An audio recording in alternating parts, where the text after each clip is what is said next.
বিসমিল্লাহির রহমানির রহিম। আসসালামু আলাইকুম। তানিয়াস কুকিং কেপ চ্যানেলে আপনাদের সবাইকে স্বাগতম জানাচ্ছি। আপনারা সবাই কেমন আছেন? আলহামদুলিল্লাহ আমি ভালো আছি। আজকে আপনাদেরকে আমি সহজ একটি আলু পরোটা করে দেখাবো। পুরো ভিডিওটা দেখবেন, আর যদি ভালো লাগে লাইক কমেন্ট শেয়ার এবং সাবস্ক্রাইব করে পাশে থাকবেন। প্রথমে আমি পেঁয়াজটাকে ভেজে নিয়েছি। এখানে কাঁচামরিচ, এখানে হাফ চা চামচ মরিচের গুঁড়ো, হাফ চা চামচ বাজার জিরের গুঁড়ো, 1/4 মশলার গুঁড়ো,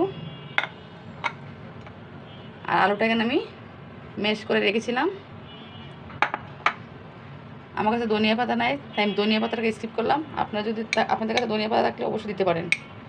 প্রথমে আমি একটা বাটি নিয়ে নেব। ভিতরে আলুটা আমি দিয়ে দেব।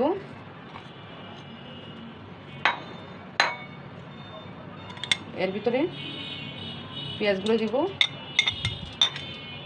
কাঁচামরিচগুলো দিয়ে দিব, মরিচের গুঁড়ো, জিরার গুঁড়ো, মশলার গুঁড়ো, স্বাদ মতো লবণ,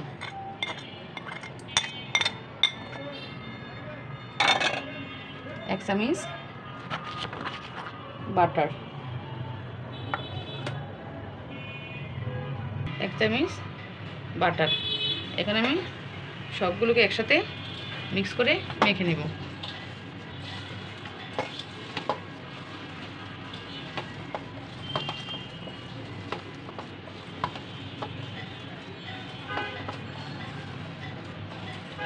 আপনি চাইলে শুকনো মরিচও ব্যবহার করতে পারেন।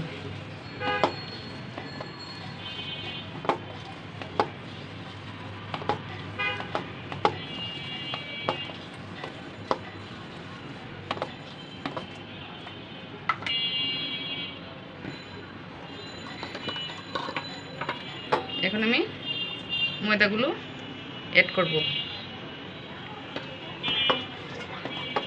আপনারা চাইলে আটা দিয়েও করতে পারেন।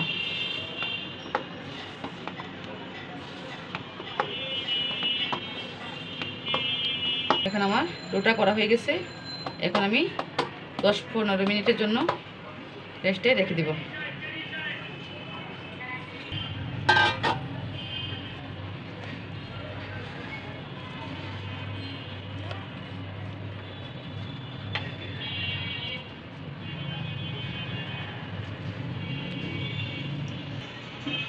এখন এটাকে আমি 4 টুকরো সমান করে নেব।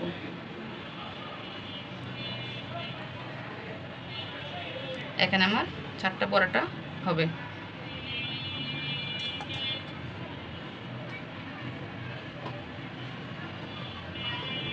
এখানে আমি প্রথমে একটা পরোটা করে নেব। এটাকে ভালো করে আমি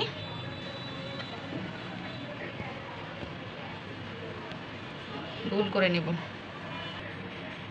এখন আমি অল্প ময়দা দিয়ে দিব, দিয়ে এটাকে আমি বেলে নেব।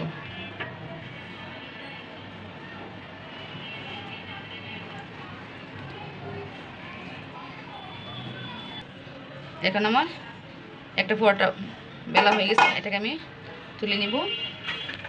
এখন আমি আরেকটা পরোটা বেলে নিব। সেম প্রসেস করে সবগুলো পরোটা আমি বেলে নিব। পেঁয়াজটা বেজে দেওয়ার জন্য, পেঁয়াজটা বেজে দিলে হয় কি গ্রানটা খুব ভালো আসে, খাবারের টেস্টটাও খুব ভালো লাগে। এখন আমার পরোটাগুলো বেলা হয়ে গেছে। এখন আমি চুলায় একটি তাওয়া বসিয়ে দিলাম। এখন আমি চুলাটাকে অন করে নেব। প্রথমে চুলাটাকে মিডিয়াম করে দিতে হবে। এর ভিতরে আমি মিডিয়াম করে দিতে হবে। তাওয়াটা গরম হয়ে গেছে। এখন আমি পরোটাটা দিয়ে দেব।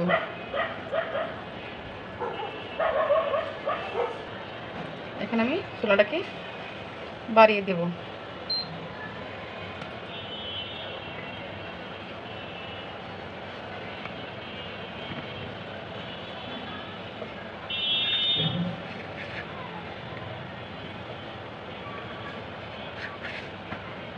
উঠিয়ে দেব।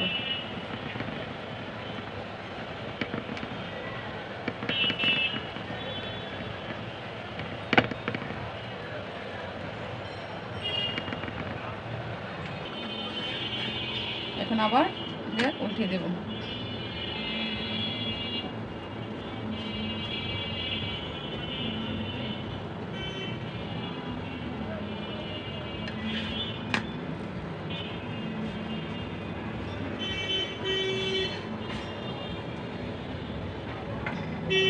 এর উপরে আমি তেল দিয়ে নেব।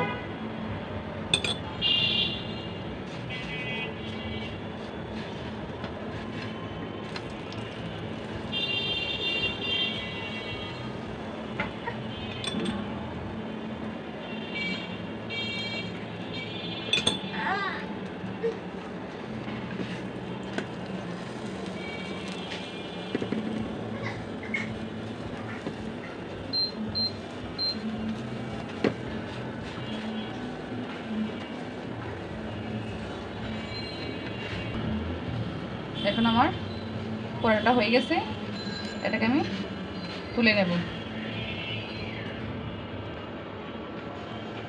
আমি আটা রুটি করে নেব।